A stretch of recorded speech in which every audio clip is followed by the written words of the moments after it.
Hey, my name is Brent. And I'm Nicole. Welcome to Cloudy with a Chance of Meeples. Welcome to another 3-game forecast all about tiles. So in this 3-game forecast, we are going to talk about 3 games that have the same mechanic in this one. Not the same theme, same mechanic, tile in some shape or form. And that will make up a fun game night all about tiles. So, yeah, we like tile laying games. Mm-hmm. You know, Carcassonne, classic game. Yep. Are you spoiling the list? No, that's just an extra. We won't charge for that bonus. One. That's a bonus 4th game. But yeah, 3 games that can come that you can play together on one night to make a fun theme night. And so, game number 1. I know this is one of your favorite games. So yeah. Game number 1 is a game that we discovered last year. I don't know. Was it last year? Yeah, like 2023. Yep. Great. And it is a tiny little box game that retails for about, I don't know, $20 or $25. Mm-hmm. And this is Downtown Farmers Market. So you have little square tiles. They have like little pictures of food on them. There's like bread and milk. And we almost actually thought about using this for food. Yeah. 3-game forecast. But anyway, because it could go either way. It could, yep. But you're basically just making a little puzzle of your own with these tiles. So trying to get the correct rows and columns that you need for your little grid. I guess your grid, for lack of a better term. Mm-hmm. Really puzzly, really fun, and kind of also interactive with your opponent because you're fighting over kind of those central tiles that you're choosing from. Mm-hmm. So you can really actually... It can be mean. You can be mean. Yes. In a 2-player game, it can be mean. If you're focusing on what your opponent is doing, you can be really, really mean to them. Yeah, because in a 2-player game, you're like discarding a tile. You take one and you discard one. You need 3 breads? I'm going to discard that one. I'm going to discard it. Or I'm going to take it or whatever, right? So. And I get it in a 3 and 4-player game or in a 4-player game when no one's discarding. Someone might take that as well. Right. But at the same time, they're taking it for their own benefit, right? Yeah. But in 2-player game, you're just like, no, I'm straight up. But I don't mind that. Like, that to me is fine. It's not like over the top or anything. I like this game because you set up your scoring objectives. Yeah, you have no one else to blame but yourself in the end. You get 4 scoring objectives and you put them either on your x-axis or your y-axis, and then you get another 4 and then you do the opposite. And then you have to make these like coordinates. Yep. In this row, you have to have only 5 ingredients. Yeah. And in this column, if you have 7 of one type, you get X amount of points. Yep. And so you're kind of like. And one side of the tile is always harder than the other side, right? So you can kind of pick and choose how hard you want to make your puzzle. And of course, you get more points for the harder tiles. And I feel if you make them all easy, you potentially you probably will. You know what? Be able to get them. But you may not don't win it then. But you may not win. So you have to kind of have at least 1 or 2 more challenging ones so you can get those, 11, 13 pointers versus 4, right? But yeah, it's a really fun, easy to learn. We've taught it to people who don't even game, and it's been fine. Yeah. It's a good game. It is a good game. Downtown Farmers Market, game number 1. And that brings us to game number 2, kind of the heavier, bigger game of the evening. And this is all about hexagons. This is all about creating honey, producing honey, selling honey to the market, creating different, hives. Yeah, hives. And this is one of my favorite games. This is Honey Buzz. I love this game, which might be a shock because it's a little bit longer. I typically don't stray past games that last longer than an hour. But Honey Buzz and Everdell and a few others kind of grab my attention longer.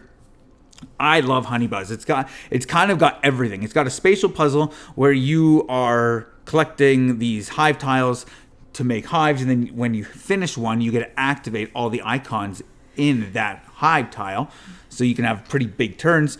But then it's also worker placement, which is one of my favorite, or is my favorite game mechanic.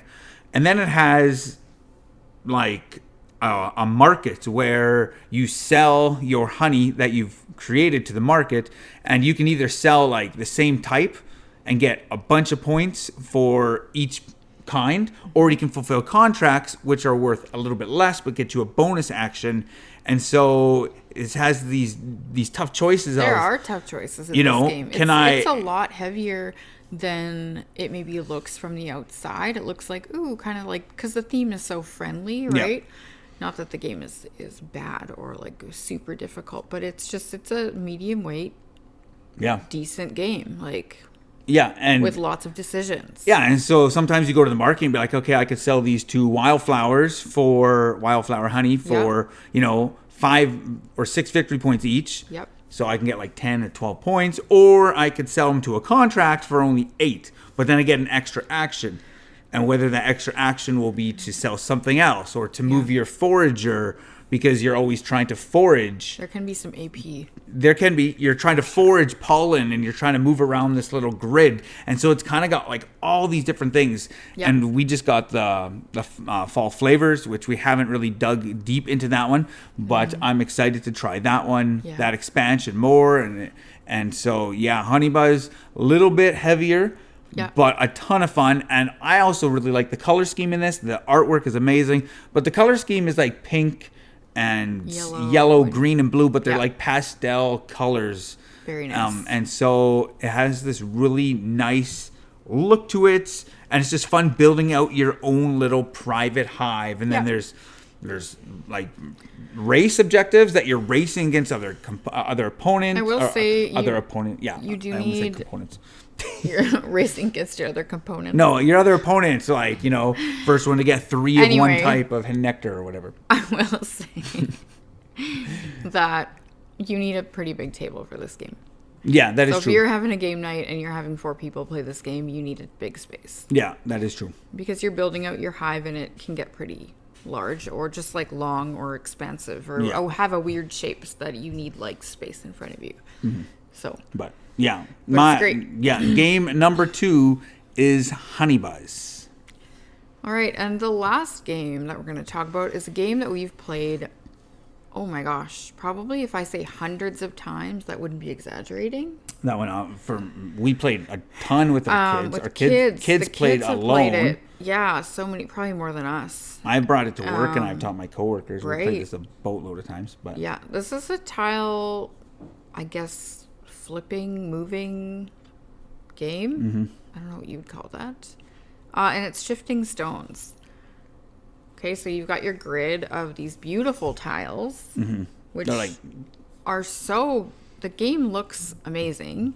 They're textured, like they're bumpy and stuff. Yeah, like they're... And just, it's really cool. Anyway. And you're kind of sliding them around, flipping them over, discarding cards to do this, of course, to get them in a certain arrangement that, that your card shows so that you can get points for that. So really neat, really different idea, really unique, but really easy and really quick. Yeah, it is. It is really quick. Like you can play this on a break at work. Yeah. You can, this is like a 15-minute game.